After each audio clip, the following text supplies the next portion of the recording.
我重生了，在丧尸爆发的前24小时，看着手机上的日期，2月18号早上8点，这是瘟疫病毒蔓延的前一天。1天后，城市的东区会出现第一批丧尸，紧接着几个小时，整个城市都会被丧尸占领。1个月后，丧尸将会出现在世界的每一个角落。我发誓，这次我一定要活下去。我拿起手机，连忙给我的同学群发消息，只不过发的内容并不是预警，而是招聘代买，1天500块钱，机会先到先得。我之所以这样做，是因为他们这群人是学校最早的一批丧尸，既然改变不了结果，还不如尽早利用。果然，在我发消息的5秒钟后，就有10几个人艾特了我。我分享出一个账户，让他们以个人身份信息购买造氧剂，并在中午就得安排送到我指定的地点。群里顿时流言蜚语炸开了锅，要么阿谀我是金主，要么说我发神经，我全都置之不理。在向他们支付完一半的定金后，造氧机的物流信息全都出现在了我手机上。我连忙穿好衣服，向父母打去电话。康仔，怎么了？这么早给我打电话？电话那头是我母亲接的，我来不及怀念，立刻对她焦急道：“老爸呢？快让他接电话，我有急事。”母亲听我声音有些慌乱，立马就把手机递给我爸。我爸接过道：“发生什么事儿了？这么毛毛躁躁的。”我咽了咽口水，连忙说道：“爸，咱们西区的那套宅基地还在吗？”我爸有些疑惑，但还是很快就回答道：“还在呀，怎么突然问起这个了？”我没有解释，继续开口道：“爸，我要你在宅基地周围搭3道铁栅栏，每层都需要间隔30米，今晚之前一定要弄完。中午我会有造氧机送到，你要安排人给我抬进地库去。”我爸面色疑惑，十分不解，但我在家里说话一向是事出有因，这点他也很清楚，只是稍微犹豫了一会儿，就立马点头答应道：“放心，我去安排，但晚上你得告诉我你的原因。”我长舒了一口气，点头后让他把电话交给我妈。我继续道：“妈，我要你准备可以吃3年的肉，鸡鸭羊牛每一种都要有活物，还需要10几种农作物的种子，也全都在下午送去宅基地。不要担心钱，我给你一个账户，你直接用这个账户下单。”我妈本还想询问，但被我爸安抚后，同样向我开口道：“放心，儿子，妈省了一辈子菜钱，这次不省了。”我回应了下，就匆匆挂断了电话。再看时间，也已经过去了半个小时。我披上外套，就直奔超市而去。我很清楚24小时对我完全不够，现在能做的就是尽全力储备物资，只要能撑到生态开始循环的时候，就一定能活下去。一进超市，我就找到了超市管理人员，对他们说我是公司的采购主管，今天要大批采购物件。管理人员一听，立马喜笑颜开，招呼一群人在我身后，随时供我调用。我满意的点了点头，抬手朝着冷库区一指，高声道：“最大尺寸的冰柜，我需要5个，200卷卫生纸，300瓶沐浴露，50瓶洗洁精，还有主食200袋大米，200袋子面粉，100缸桶装水，还有药品区20个急救箱，消炎药、退烧药、过敏药也装2箱。”我还没说完，管理人员有些不解道：“领导，急救箱公司采购一般都是2个，您采购这么多，我们商场在原则上是……”我不等他话说完，直接从钱包里拿出一半的红票子塞给他，打断道：“我们是大公司，你的原则也得改改了。”管理人员双眼立刻放光，一边笑着一边帮着催促道：“都动快点，动快点！”我安排了要准备的东西后，就留下一串地址，并提前向超市汇去了款。临走时候，管理人员还塞了张名片给我，让我以后有采购再联系他。我心里暗暗地叹了口气，以后怕是再也看不到这样的超市了。我看了下时间，现在是上午的10点整。对于囤物资，还有最重要的一个点，就是必须得自己创造能源。我通过之前公司的关系，很快就联系了一家逆变器厂家，并精确地告诉对方自己需要的设计。对方一口答应，拉着机器就朝着宅基地的方向驶去。我同样打了辆车过去，在路上也拨通了女朋友的电话：“亲爱的，今天你在家吗？”电话那头嘶嘶拉拉，有些朦胧地回应道：“还在睡觉呢，待会儿再说，待会儿再说。”说罢便挂断了电话。我听着哭笑不得。半晌后，我给我的好兄弟徐浩也同样打去了电话：“浩子，你把你哥带上来我家宅基地，位置你知道的。”徐浩以为要去钓鱼，兴冲冲的就答应了，因为在宅基地旁边有一片湖，之前我们就经常去那里钓鱼。10分钟后，我来到了宅基地的入口，一下车就看到乌泱泱一大片，工人在制作安装铁栅栏。除此之外，我老爸更是在现场指挥，连同玻璃也都换成了防弹材质，包括下水管和烟囱也都加上了好几层的滤网。不愧是土建出身的，考虑比我还要周到。想当初这片宅基地就是老爸给他自己养老准备的，一共3层楼，带上地库空间差不多有个篮球场那么大，楼顶更是配置了瞭望台，能够一边喝茶一边高处赏景，配置可以说相当不错。一度都有人想高价买下，不过都被老爸拒绝，因为这里面所有的设计都是他策划的，对他来说钱已经是身外之物，自己的享受更重要。正感叹着，我买的造氧机也到了，这可是最重要的东西。1天后瘟疫蔓延，所有的空气都会沾上病毒，稍微碰到一点就会引发高烧，还会被丧尸标记。有了它，就等于无形中隔离了丧尸，在屋子里就等于绝对安全。我让工人将它安装在地下室，并封死了所有窗口进气口，只留一根通气管进入造氧机，再经过12台机器的层层过滤，这样才能保证空气的绝对纯净。等我处理好这些，时间也已经到了下午1点钟。我超市买的物资到了，同时我老妈也带着几卡车的鸡鸭牛羊到了。徐浩和他哥徐达拿着鱼竿，看着我带领着庞大的物资装卸，顿时傻了眼。康仔，你家这是要做成超市啊？想不到你小子要继承家产了。我没有解释，只是拍了拍徐浩肩膀道：“浩子，什么都别问，晚上我会告诉你们所有的事情。现在帮我把棚子搭起来，按照矩阵的模式放在第1层的铁栅栏里面。”徐浩皱了皱眉头，他从来没见过我这么严肃的样子，但他明白我的焦急，同样也是点头道：“行，这里就交给我吧。”哥，跟我来。哥，跟我来。我安排好他们后，转身就和超市人员核对物资：50瓶沐浴露，30块香皂，100盒牙膏，30条毛巾，20床被子，20把水果刀，20个棒球棍。终于，在1个多小时的清点和搬运中，所有生活物资全都被安排进了地库。原本几百平的空间，此刻也被占了1半有余。紧接着，中午订的逆变器也到了，被我安排在了房顶，通过太阳能发电机和逆变器同时工作。只要不是天天下雨，我就有无尽的电源可以使用。而且就算没有太阳，我通过旁边湖水的水力发电，同样可以保证能源。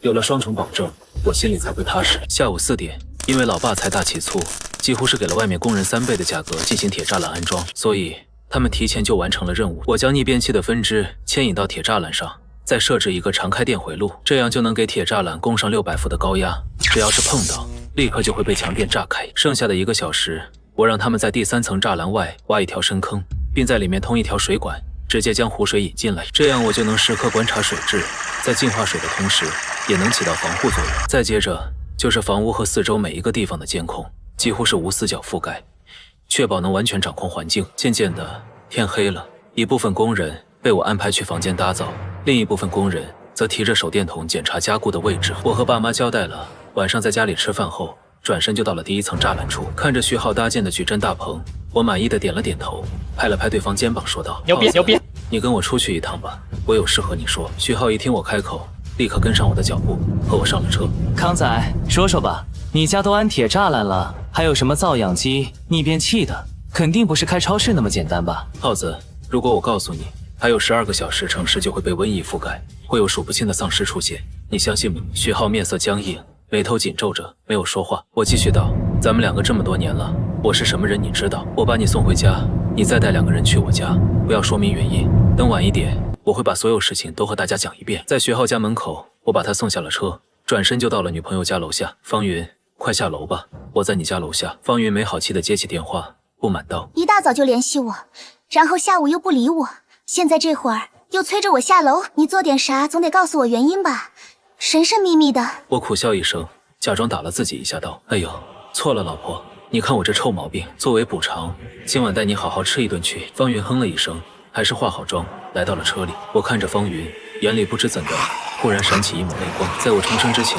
方云在路上被丧尸感染变异，在他变异的过程中，我让他也咬了我一口，如果迟早都会死，我宁愿和亲爱的人在一起。没想到还能有见到他的机会，一时间难言的情绪涌了上来。方云似乎也察觉到了我不对劲，一个劲的安慰我。我什么都没说，只是笑了笑，就往宅基地的方向开去。在人不齐的情况下，我只能先守住秘密，不管信不信，我都得保证我的亲朋好友不会因为物资而困扰，否则知道的人一多，宅基地很大可能会挤满人，到时候再管理那可就麻烦多了。很快，晚上9点左右，我带着方云回到了宅基地，而徐浩带着他女朋友和他嫂子同样来到了铁栅栏门口。听说你们晚上有派对哦，还是个主题派对。徐浩女朋友陈兰笑眯眯的开口，显然徐浩也没有和他们说出真实原因。我轻轻一笑，牵着方云，用指纹按了下铁栅栏处的密码锁，打趣道：“是的，还有点小恐怖。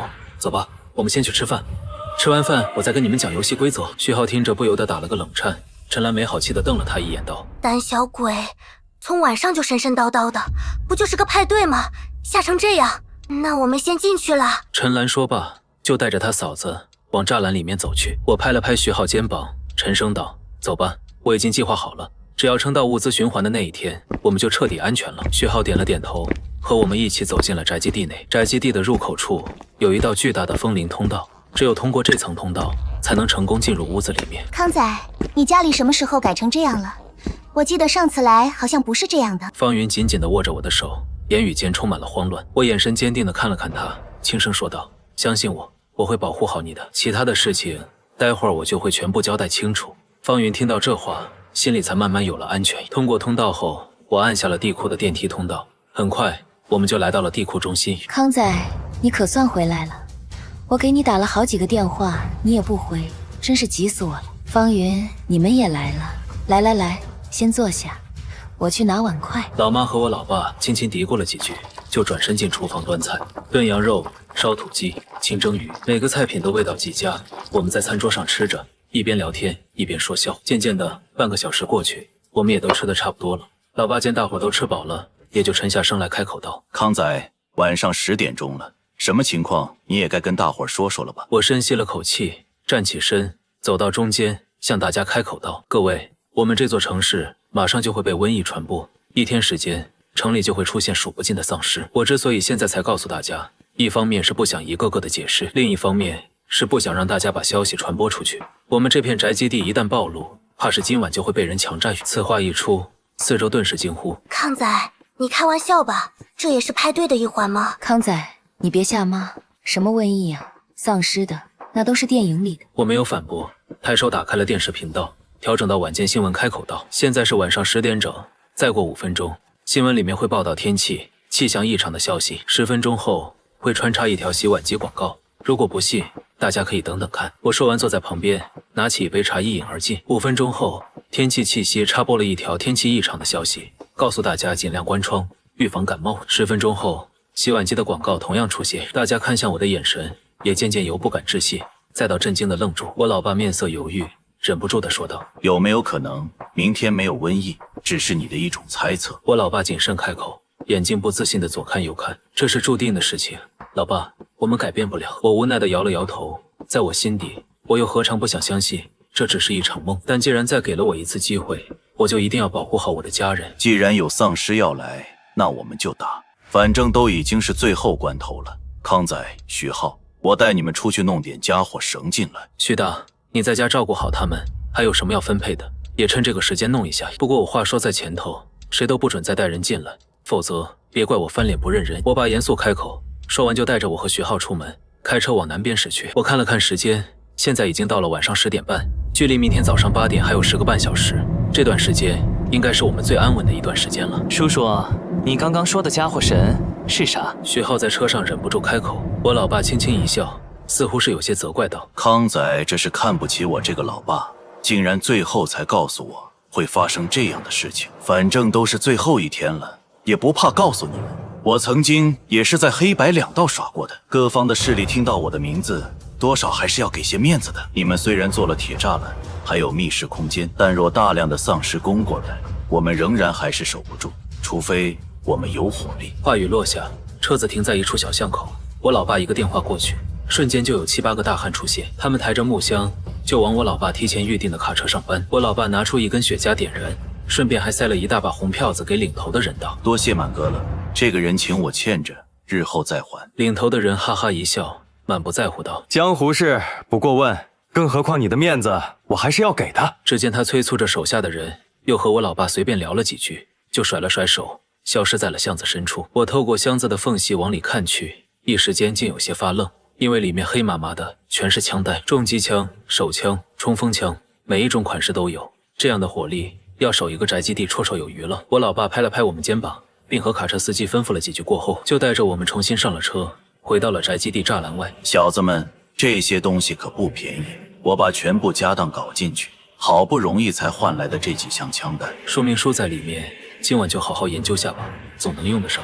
我和徐浩激动的连喘粗气，一边兴奋一边拿出推车往里搬去。渐渐的，凌晨4点到了，忙碌一整天的我终于躺下，开始享受丧尸爆发前的短暂宁静。早上8点，随着一声巨大的爆炸声，惊醒了我们所有人。什么情况？发生什么事了？我老爸连忙起身，迅速从地库坐电梯升上瞭望塔。我老妈则打开电视，直接将频道调成实时新闻，紧急通告：城东发生不明紫色烟雾，并伴随狂躁症的病人开始大规模的袭击路人，请广大市民暂时关闭门窗，不要外出。详细进度，本台记者将会持续跟进。我老妈面色十分难看，捏着陈兰和方云的手，身体止不住的颤抖。我立马上前关掉电视，给她倒了杯热水，轻轻道：“没事，老妈，我们这片宅基地已经具备了抵御末日的能力，相信我，我能带大家活下去。”我老妈深吸了口气，随后目光坚定地看着我道：“康仔，外面瘟疫已经爆发了，我们就全靠你了。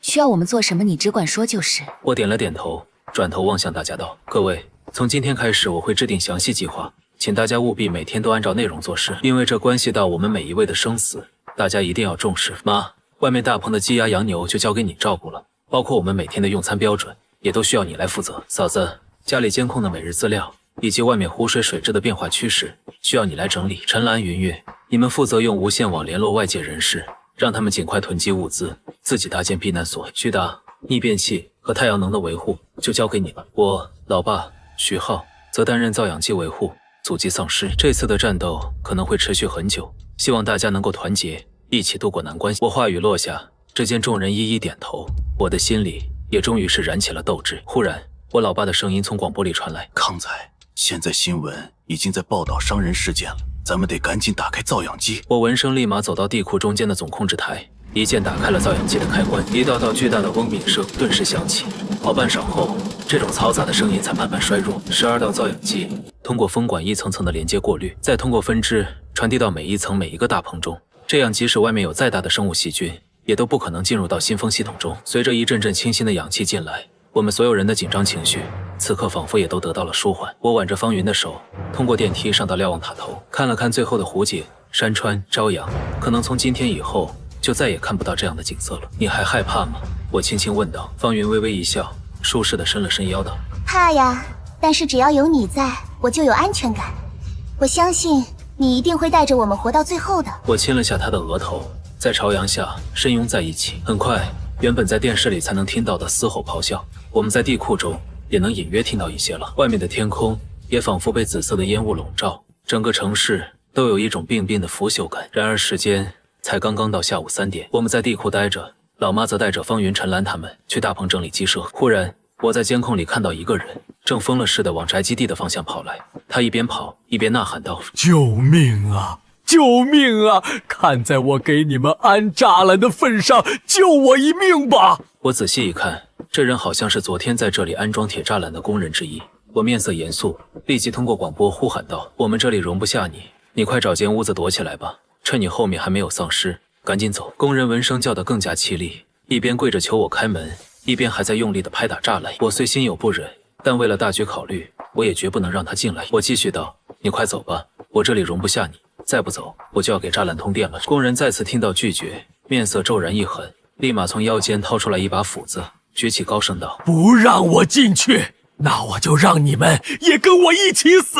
说罢，他就拿着斧子朝栅栏砸去。忽然一道厚重的枪声炸响，我在地下室都听得一颤。再看向工人，他已经是倒在远处的地上，胸口出现一个大窟窿，里面液体涓涓地往外流出。康仔，规矩既然立下了，不管怎样我们都要遵守，这不光是为了你，也是为了大家。徐浩的声音不紧不慢地从广播中传来，只见他在塔顶举着一把狙击枪，眯着眼睛望向四周。徐达在逆变器旁同样打开了高压电开关，一瞬间栅栏外立马响起噼里啪啦的电呼声，整个3层铁栅栏好像一条盘踞的银龙，十分壮观。渐渐的，时间已经过去了整整3天。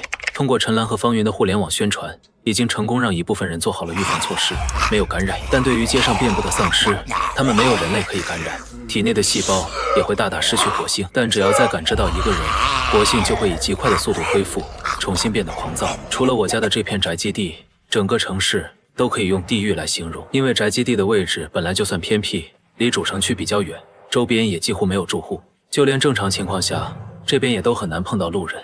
而我们这几天过得却是相当轻松，每天的餐食基本都是番茄炖牛肉、萝卜烧土鸡。大棚里的空气都是造氧机产出来的，氧气密度非常高。几天的时间，牛羊就以肉眼可见的速度胖了一圈。照这样下去，这里简直都能算是天堂。转眼时间又过去了半个月，此时的方云在互联网上基本都联系不到人了。原本因末世而搭建的互联网平台，也在半个月的时间里一点点的被摧毁。造氧机的第3道通风口也因为新风震动，导致崩断了一颗内部螺丝。虽然对整体并没有影响，但因为无法停机检修，我的心里还是隐约有些不安。1个月后，陈兰的一声咳嗽让我们顿时陷入紧张。陈兰，是有什么不舒服吗？最近听你咳嗽挺多的。我试探性的开口，陈兰却摆摆手笑道：可能是最近有点上火吧，就是喉咙有点痒，其他的倒没什么不舒服的。我犹豫了下，但还是从急救箱内拿出体温计和退烧药，交给他道：先测试一下体温吧，这个城市只剩我们了，如果你有不舒服，我们得尽快医治好你。陈兰点了点头，感激地接过体温计。康仔，快上瞭望塔，有事。徐浩急促的声音从广播传来，我隐隐觉得有些不安，连忙坐上电梯去到了楼顶。我听着遥远且浩大的嘶吼声，脸上一阵疑惑，看向空地，也只有这段时间零零散散击杀的一些。徐浩从另一侧走来，递给了我一个望远镜，让我朝着东边望去。我一看，只见丧尸群浩浩荡荡，铺天盖地，如同一只只黑红色的蚂蚁，正嘶吼着张牙舞爪。它们速度缓慢，一边扭曲着身体，一边朝着我们宅基地的方向走来。数量这么多，看起来像有几万只，而且它们来的方向不会是来咱们这儿吧？我仔细地向各个方向望去，只见东南西北4个地方，每一处都有丧尸在往这里靠近，只是东边的数量最为庞大，密密麻麻，一看都觉得头皮发麻。不好，咱们被盯上了！我拉着徐浩，连忙从塔顶下去，回到了地库。片刻后，我拿出宅基地旁的地图，对着大家说道：各位，有个坏消息，外面丧尸不知道什么原因，正向我们宅基地的位置靠近，目测还有1个小时就会到达栅栏外。这次需要大家一起迎敌了。大家听到这话，不由得都犹豫了下，但很快就一一回应道：这一天迟早都会面对的，我已经做好准备了。我也是，休息1个月，也是时候该活动活动了。我向着大家点了点头，转身从一间屋子里拿出了一套套衣服和头盔，分给大家道：这是这段时间我和老爸一起设计的防护服，是用蚕丝加铁丝做成的，虽然比较厚重，但好在里面有金属框架，动起来并不会费太大的力气。虽然我们在栅栏里面，但为了安全，我们还是得穿上。还有这个头盔是必须要配合使用的，头盔里面有压缩氧气的装置，可以让我们在外面待10分钟，10分钟后氧气就会全部耗尽，我们也必须要回家补充。枪弹都在1楼，大家现在就开始准备吧。我话说完，众人一一应声，只是陈兰看起来好像更加虚弱了。徐浩搀扶着她，眼里不禁闪过一抹担忧，沉声道：你身体不舒服就多休息下吧，外面有我们，不用担心。陈兰摇了摇头，面色有些苍白地道：我也是这里面的一份子，现在这种时候，我也要和大家站在一边。说完，他便开始自顾自地穿戴防护服，沿着电梯去到了1楼。我拍了拍徐浩肩膀，轻声道：就让他去吧，多一个人也会多一份力量。徐浩沉默了片刻，悄悄地对我说道：康仔，没有你，我们是活不到现在的，我该谢谢你。但是小兰在这种时候生病，我不敢保证她只是简单的感冒发烧，毕竟你当初说过，沾到紫雾的人变成丧尸的征兆最明显的就是发烧。我没有说话，因为我的心里同样清楚，如果在这种时候说出来，只会引起大家的恐慌。徐浩看着我，似乎是下定了某种信心，对我道：如果小兰出意外了，我也会跟着她一起的。好兄弟，如果有机会，下辈子再报答你。我眼泪顿时有些闪烁，朝着他的胸口打了一下道：说什么胡话，哪有什么意外不意外的，这1个月不都过得好好的吗？徐浩洒脱一笑，抬头坐上电梯去到了1楼。巴雷特重型机枪，后坐力比较大，这种只能在瞭望塔上使用，否则下面很容易破坏到栅栏。火箭炮弹药只有10发，同样也只能在瞭望塔上使用，但使用者必须保持200米以上的距离，否则弹道破环栅栏和大棚，好不容易搭建的生态系统就毁于一旦了。手枪、冲锋枪。我老爸在1楼穿着防护服，一边介绍枪械，一边给大伙的头盔中注入压缩氧气。徐达、许浩还有我们3个负责第3道栅栏的阻击。老爸，你带着老妈在瞭望塔顶远处火力支援，有什么情况，老妈就通过头盔传递信息。圆圆、陈兰、嫂子，你们负责给我们运送弹药，一切都按照计划进行。大家目光坚毅，纷纷点头。我听着外面越发宏大的脚步声和嘶吼声，眼里充满了战意。10分钟后，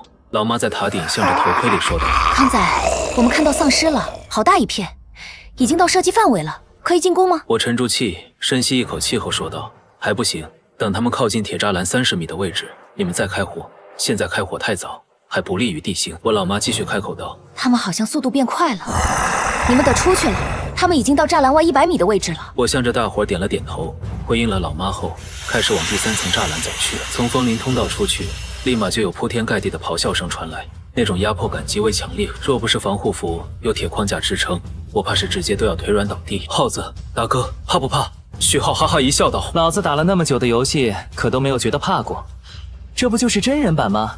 有什么好怕的？”徐达同样不屑，铿锵道：“是的，反正这一天迟早都要来，早点爽完，哪怕死都值了。”我心里欣慰的一笑，暗暗感叹徐浩和徐达的洒脱。若是没有他们，我一个人是绝对应付不了这种场面的。康仔，他们已经到了30米的位置了，能开始了吗？我妈焦急的声音再次传来，我立马坚定道：“给我狠狠的打！”3发火箭炮准确无误的落在丧尸群中，剧烈的爆炸和火力一瞬间就秒掉了几百只丧尸，并在地上砸出了3个大坑，里面燃烧着熊熊大火。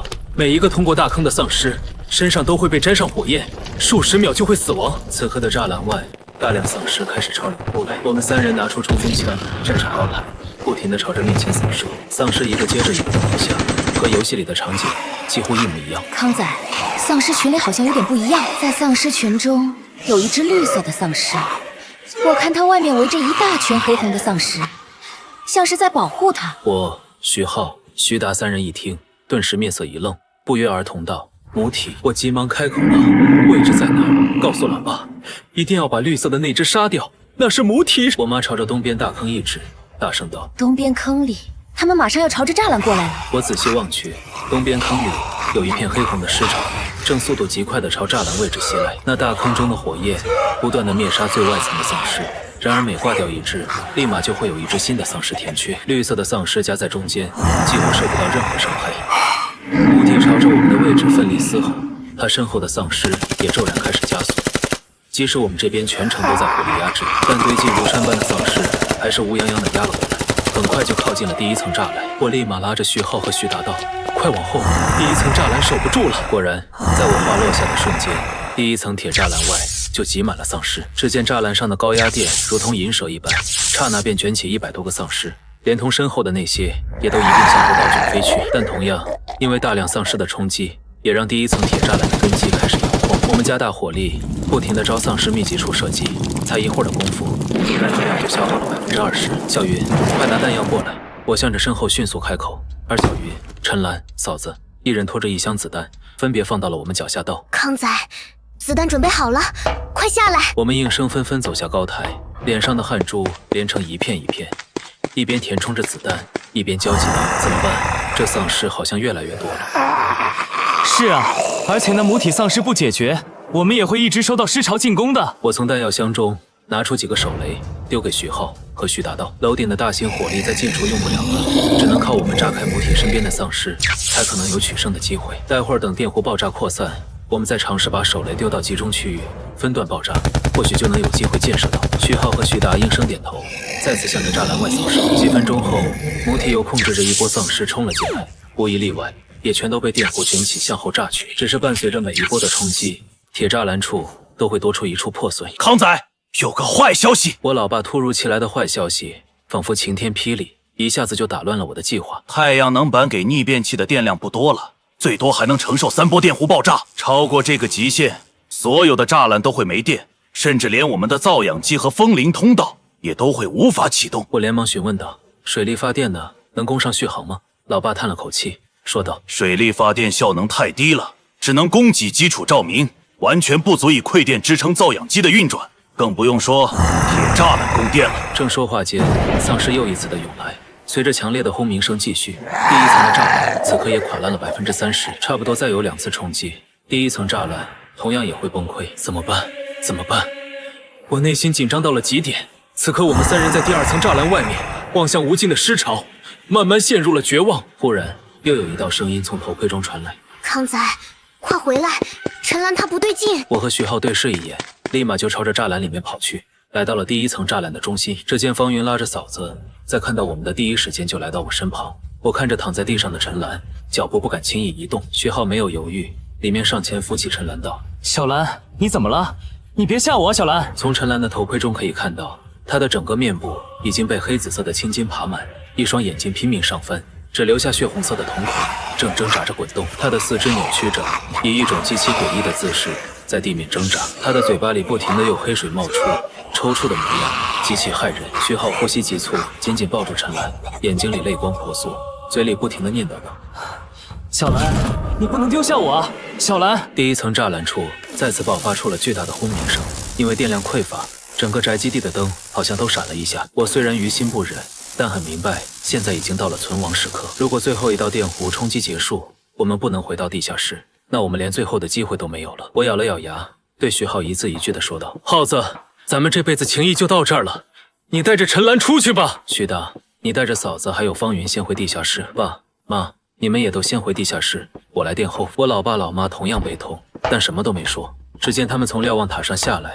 带着方云他们回到了地下室中。徐浩感激地看了看我，没有说话，只是抱起陈兰向着第3道栅栏口走去，一边走一边嘴里念念道：“小兰，不管怎样，我都陪你走完这段路。”在第3道栅栏外，丧尸即将开始第3波的冲击，而徐浩抱着陈兰出现的一瞬，丧尸立刻放弃攻击栅栏，全部都往2人身上扑去，撕咬着咆哮。徐浩转身一笑，手里立刻弹开了手雷拉环，整整10颗手雷，瞬间就爆发出极强的冲击波和焰浪，连同那后面大片的黑红色尸潮也都像海浪一样四散翻滚。我穿着的防护服紧紧地抓牢地面，眼睛死死盯着丧尸群中心。突然，一抹强烈的绿色出现在眼中，我拿起背上的火箭炮筒，向着母体打出来一道导弹。剧烈的爆炸波从身边扩散，母体刹那便发出了尖锐的气吼声，伴随着它绿色皮肤的瞬间溶解，挣扎的吼声也戛然而止，如同气化了般。那一圈所有的丧尸都消失不见，天空此刻也渐渐下起了紫色的酸雨。我身体重重地砸在宅基地的墙上，一大口鲜血直接喷在头盔中，潮水般的剧痛顺着四肢一点点地爬上胸口。我勉强撑着身体，用尽最后一点力气打开了凤林通道，钻了进去，随后便直接昏迷在地，不省人事。栅栏外的丧尸在母体死亡的瞬间，好像身体又重新变得呆滞。只见他们转过身去，一点点地朝着城区走去。渐渐的，1个星期的时间过去了，我在病床上第一次睁开了眼睛，一瞬间，我只感觉头很痛，身子仿佛特别重，使不上一点力气。康仔，你终于醒了。我老妈的声音在耳边回荡。我尽力平复了下情绪，试图坐起来，可不管我怎么使劲，身子都好像灌铅一样，动不了一点。康仔，你身上被弹片划伤的部分太多了，我们给你包扎好了，这段时间你就安心休息吧。小云在一旁轻轻开口，我点了点头，用裹满纱布的手捏了捏她的手道：“这几天怎么样？外面还有丧尸进攻吗？”小云摇摇头道：“没有，自从上次你把母体消灭掉后，那些丧尸都慢慢退出了这片区域，每天只有一些零散的丧尸回游荡，但基本都没什么危险。”我松了口气，缓缓道：“那母体应该是操控丧尸的枢纽，还好当时把母体消灭了，不然我们这片宅基地怕是会被夷为平地。”接下来的半个月，我都在病床上度过，慢慢的，身上的伤也好了大部分。我走到地下室的监控台，看着徐浩最后的身影，一边流泪，一边面色痛苦地拍打桌子。最好的兄弟也成了丧尸。我不知道还能在地下室坚持多久了。如果我们也不小心被发烧感染，那即使物资储存的再多，也都难逃一死。在我们每天的提心吊胆中，距离丧尸出现已经过了整整2个月。我们面色憔悴，目光黯淡，这不仅是精神上的压抑造成的，更因为老妈、嫂子、徐达也都相继发烧，产生丧尸变异。不得已，我们只能将他们赶出在栅栏外，活活看着他们成为丧尸的一员。第2层栅栏也由于时不时的丧尸进攻而导致破碎，整个宅基地的外面只留下了第1道栅栏。如果最后的栅栏被破，宅基地也将会被丧尸摧毁。难道还是躲不过丧尸吗？我带着小云在瞭望塔上向四周望去，干枯的河床，灰紫色的天空，焦黑的丛林，没有一处地方有新生命的迹象。整个城市中，除了这片宅基地，都已经被丧尸占领了，甚至有可能这片世界也已经只剩下宅基地了。康仔，我觉得我要熬不下去了，我看不到希望了。再有1个月，我们最后的1道栅栏也会破碎吧？我迷茫地摇摇头，不知道怎么去回答他，只是紧紧地牵着他的手，目光向着远方望去。忽然，我好像看到了一个人影，没错，是一个没有被感染的人影。小云，那边好像有人。我麻木地拉了拉小云的手，小云目光淡然地顺着我指的方向看去，只见在一堆堆丧尸堆中，有一人正艰难地走路，一边拄着拐杖，一边还向我们招手。请问是幸存者吗？救救我，我们需要你的帮助。我听着久违的陌生声音，瞳孔顿时开始收缩，立马激动地摇了摇小云道：“小云，听到了吗？外面世界还有人，还有人活着！”原本方云暗淡的眼神，此刻也变得明亮起来。只见他同样激动着回应道：“康仔，快，我们快救他！我在广播里向屋子里的人传递消息。没一会儿，所有人都来到了1楼，戴着头盔，面色激动道：“这么久了，竟然还能见到活人，有可能外面世界还有更多幸存者。”奇怪，他都没有带防护品，是怎么能在外面这么安全的穿行的？我老爸面色疑惑，眉头间隐隐有些不安。我摇摇头，开口道：“不清楚，但我看他的样子，应该也是经历过一场恶战。不管怎样，我们先去接应他吧，说不定他能给这场战争带来转机。”大家闻言纷纷点头。穿上防护服后，就来到了第1层栅栏的门口处。“你是什么人？为什么能在外面不受紫雾侵蚀？”我在栅栏内高声开口。外面那人看了看宅基地，又看了看我，道：“兄弟，你们能靠自己在外面活这么久，简直是个奇迹。”我是世界救援队的成员马赫，我和我的小组被分配在这片区域探索幸存者，并消灭母体。因为这里已经被感染2个月了，我们几乎都不抱任何希望。但是通过地图分析，我们发现这一块区域有大量的火力覆盖痕迹。于是在3天前，我们小组10人展开地毯式搜索。可惜提前惊扰了母体，立马就被数百只丧尸包围了。也是我的兄弟们拼死才为我开出一条路，我一路躲藏，最终才来到了这里。母体，1个月前我们消灭过一只母体。我疑惑道：“难不成还有很多母体？”马赫闻言有些惊骇，摇摇头继续道：“母体是控制丧尸的枢纽，基本上存在的数量很少，数万只丧尸才有机会会诞生出一只母体，而每一个城市大多最多也是2、3只，像人口较多地方的才能有5只。我们的任务就是把疫苗注入进母体体内，从而让它控制的丧尸群扫描不到人类，再通过太空清扫的办法将他们带到外太空，利用气压粉碎。想不到你们竟然能杀掉一只母体。”马赫看着我们几人，不由得多了几分敬重。我走上前，打开了铁栅栏的门锁，开口道：“你没有面罩，没有防护服，是怎么抵抗紫雾的？你不会被丧尸锁定？”马赫探出脖子，展示了一个梅花印记，点头道：“当初在全国各地都受到了丧尸进攻的消息，组织内科学家立马开始钻研，并在1个月的时间中成功研制出了消灭母体的药剂和抗感染的疫苗。在那时候，紫雾就无法对我们身体造成伤害了，而只要我们不随便引起丧尸的注意，丧尸也不会主动进攻。除非有母体在，母体是可以无视抗体的，只要靠近它50米的位置，立马就会被它感知到。”这种抗体还有吗？如果每次行动都需要戴着头盔，我们也相当不方便。我立马问道。马赫点了点头，转身从裤袋里掏出几瓶药剂和针管道：“这种抗体我们一般都会带上一些，给活下来的幸存者用。一路上，你们是我见过的第1批活人。”我感激地谢了谢马赫，连忙打开了宅基地门口，带他来到了地库。造氧机、逆变器、中控台，真不错。你们竟然做这么多预防措施。马赫佩服地看了看我，我叹出一声气道：“实不相瞒，我是在丧尸爆发前的24小时就感知到的，可惜1天时间太短，没有太多准备。如果再多给我几天时间，或许这个城市一个丧尸都不会有。”马赫拍了下我肩膀，洒脱开口：“你已经做得很好了，足够了。如果你们有兴趣的话，我想和你们一起完成消灭母体的任务。如果你们不想，也全当我没说过。有些事情总得是要有人做的。”我苦笑一声，随即便眼神坚毅地回应道：“我本来以为躲着就可以一直活下去，但身边朋友一个个的离去，丧尸进攻也越来越猛烈，我就知道安逸的日子不会持续太久。与其等待的漫长孤独，不如趁这个机会拼一下。如果失败，大不了成为那么多丧尸中的一个；如果成功，我们就这个城市的英雄。带上我们吧，我们也愿意拼这最后一下。”小袁和我老爸接连开口，目光当中同样充满了炙热。马赫用力地点了点头，片刻后，他从怀里拿出一张地图，地图是整个城市的模型，在正中心处有一道红点，那正是母体的位置。母体存在的附近是主城区的地铁站，也是爆发前丧尸最密集的区域。母体就在城市中心，为了能控制半径更多的丧尸，他们只会在中心的100米左右活动。我们要从这里穿行过去，只能依靠步行，大约需要3个小时。中心处有一道大楼，经过数据分析，那里面丧尸的数量极其惊人，大约有1000只左右。只有楼顶的位置才能保证安全，同时那里也是最适合狙击的位置。但我们只有1次机会，母体一旦受到惊吓，立马就会启动丧尸群保护并隐藏，我们再想定位可就没那么容易了。我老爸点了点头，但很快又眉头皱着道：“可是我们没有武器了，最后一发枪弹也已经在1个星期前消耗完了。”马赫毫不在意地说道：“不用担心，这是最新研发的纳米战衣，上面有相当多的武器可供选择，但武器威力越大，耗电量也越快。一旦电量耗尽，战衣就起不到任何作用。说罢，他便从另一侧裤兜中拿出一张张金属贴纸，放在桌子上，把纳米卡放在脖颈处，它就会自动被皮肤吸收，并和神经连接。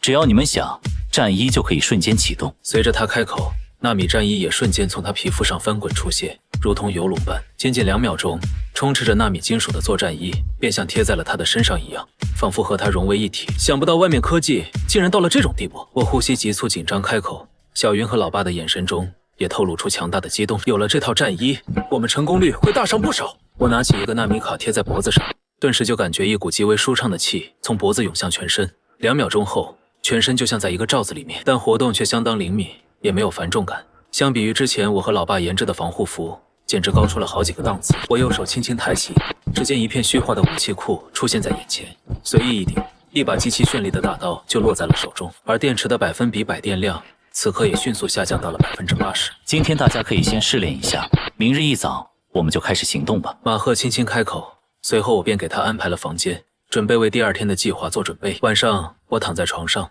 小云2个月来第一次笑着抱了我一下，说道：康仔，你说我们这次会成功吗？我笑了笑，伸手捏了捏他的脸蛋道：不管成不成功，我们至少都在这条路上拼过。许浩、陈兰、嫂子、老妈，他们都是被紫雾感染，最后病死。我不敢保证下一个会不会就轮到我们了。现在既然有机会干掉母体，不管怎么样，我都愿意试一下，也算是为他们报仇吧。小云轻声点了点头，依偎在我怀里沉沉睡去。第2天一早，我们早早的就在客厅集合了，所有人的纳米卡都保持100%的电量，并规划了最新的路线。我转头看向坚守了数个月的宅基地，第一次有了释怀，这应该是自己见到他的最后一面了。半个小时后，匆匆整理完，我们就和马赫走出了这片区域。按照规划来看，我们需要在最近的地铁通道内徒步2小时，因为是直线距离，地下通道风险又小，因此我们走下面是最保险的。马赫，前面就是地铁站的入口位置了，看这地方的样子，丧尸应该都被母体调出去了。马赫仔细打量四周，轻点了一下头道：是的，这里除了门口处几只零散的丧尸，里面几乎没什么动静。我和你去引开丧尸，让他们找机会先进去吧。我向着小云和老爸使了个眼色，他们立刻就上前走到了一处遮挡的位置。马赫拿出一块石子，向着另外的方向用力一抛，不偏不倚地落在一扇铁板的位置。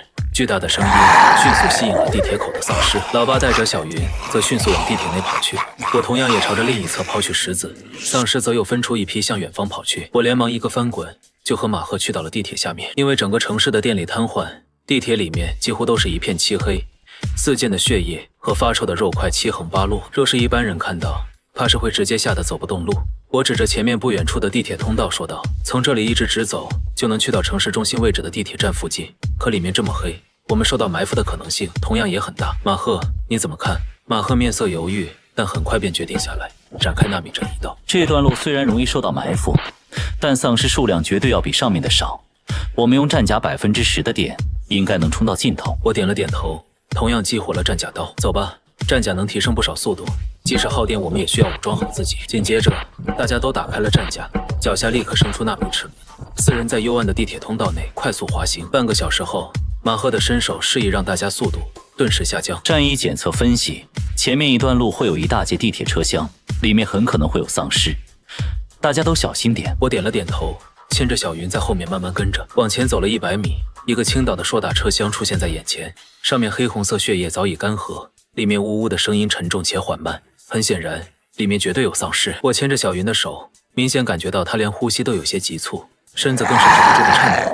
像这样近距离的感受丧尸，足以让大多数人四肢发软。忽然，好像有一只手抓住了小云的脚，低头一看，正是一只面孔破碎、趴在地上身体扭曲的丧尸。小云忍不住的一声尖叫，在寂静狭长的通道内回荡不散。那脚下原本迟缓的丧尸，此刻也仿佛苏醒般，以极快的速度就要冲过来。我老爸身子往前一探，立马展开武器，拿出机械拳套，瞬间就将他打得倒卷飞去。可车厢里的丧尸此刻也如同活络般，在车厢内挣扎着想要出来，声音极为恐怖。愣着干什么？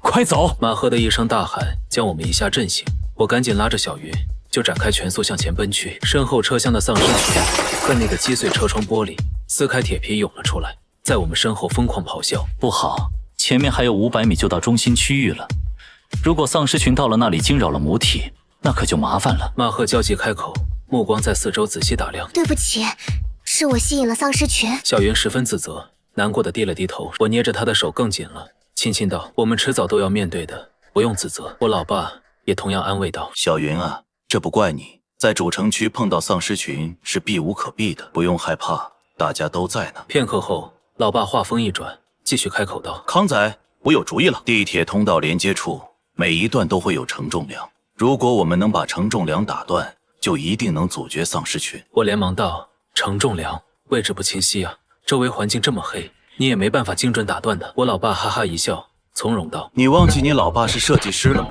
这种基础建筑，我对结构早就烂熟于心了。马赫，在距离出口200米的位置提前告诉我，我来阻断丧尸群。”马赫点了点头，开口道：“叔叔，现在已经距离出口250米了。”我老爸从武器库中拿出来一个火箭炮，一边计时，一边向着上方瞄准。5、4、3、2、1，就是现在！在他嘴里念到最后一个数字的同时，他抬手向着身后上方45度的方向打出来一发火箭弹。骤然间，火箭弹炮头红光一闪，紧接着便是巨大的轰鸣爆炸声。那地铁通道的正上方立刻便有数十道巨大的石块崩落，向着下方坠去，且随着承重结构的失效，那一段上方的地面也开始塌陷，漫天的烟尘和撞击声四散，我们头也不敢回地往前奔去。终于，在出地铁口的一瞬，地铁通道尽数被掩埋，包括身后的丧尸群也一并消失在了通道中。老爸，你太棒了！我用力地抱了抱老爸，心里无比敬佩。老爸有些惋惜地说道：“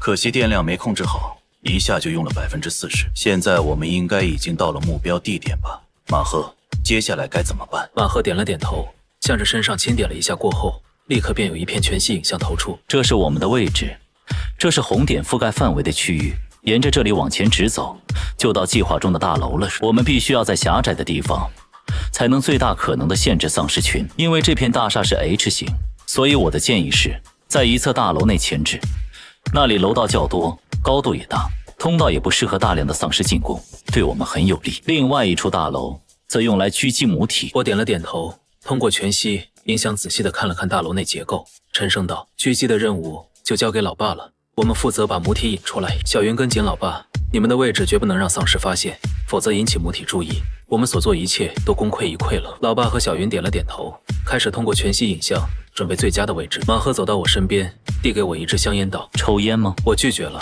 马赫独自点燃香烟，深吸了一口气道：“其实我不害怕，因为在进入组织的时候，我就有想过会为此牺牲。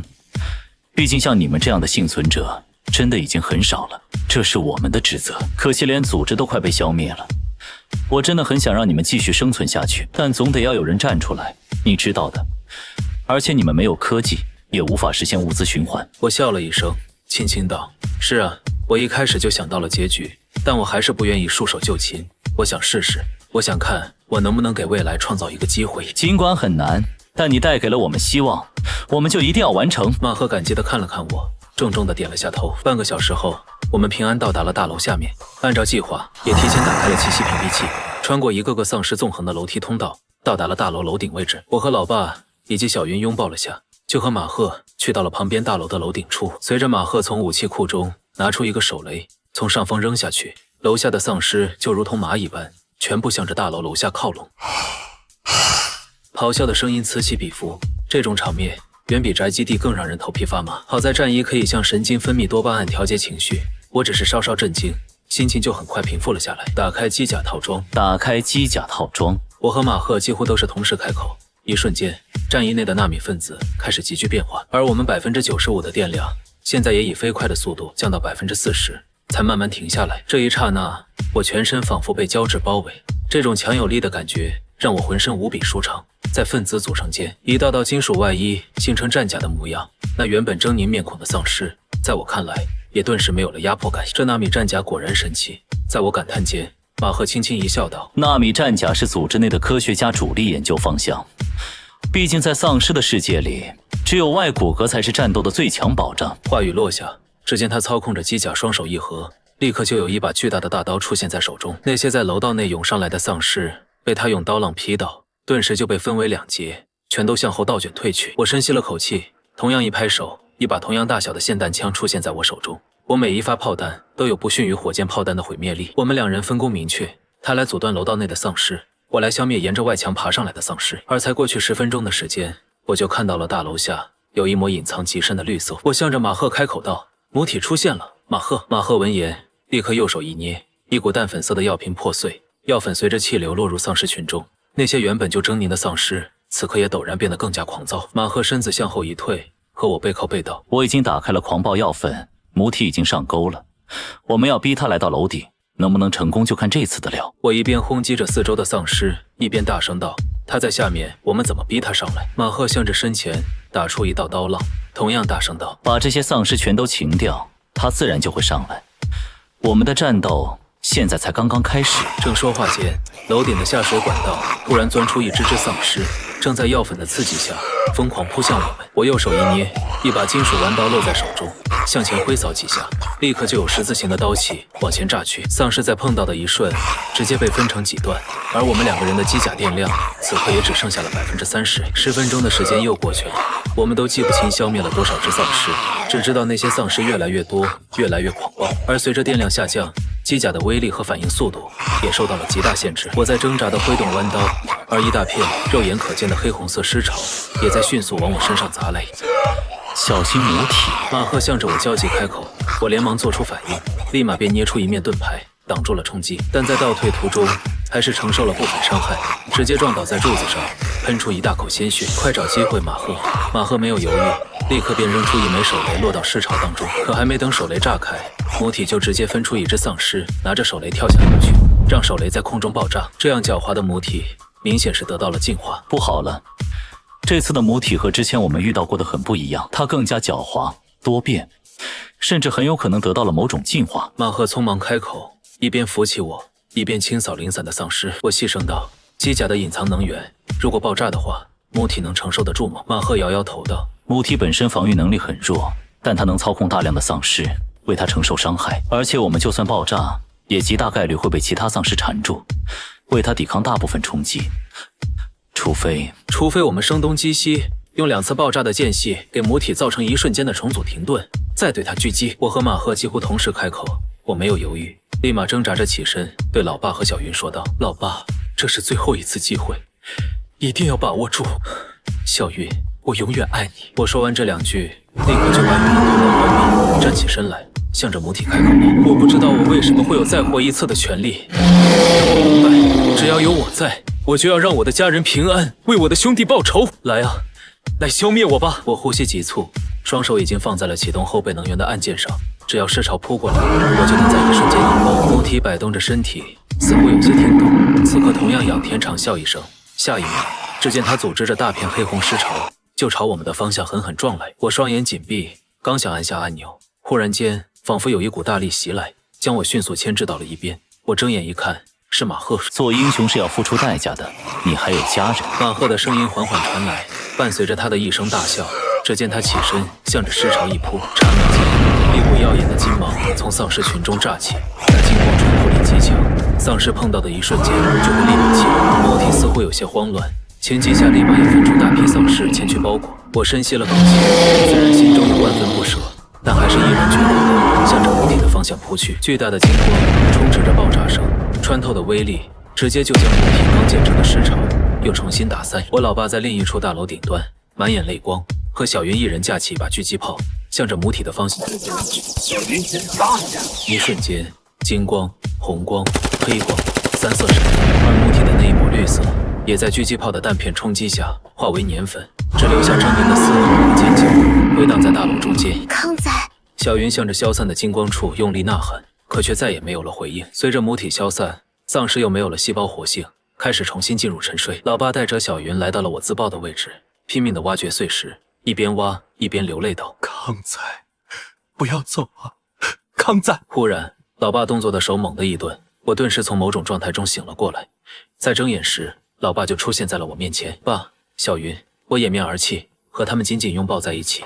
突然回想到，马赫在拉自己的时候，给我的机甲上了一层保护，而正是这层保护，才让我在自爆中没有身亡。与此同时的远处，正有一架直升机出现，而去的方向正是我们现在的大楼。我抱着小云，抬头望向天空，那久久不散的紫雾，好像在这一刻也消散了。夕阳落在脸上，我微笑着看向远方，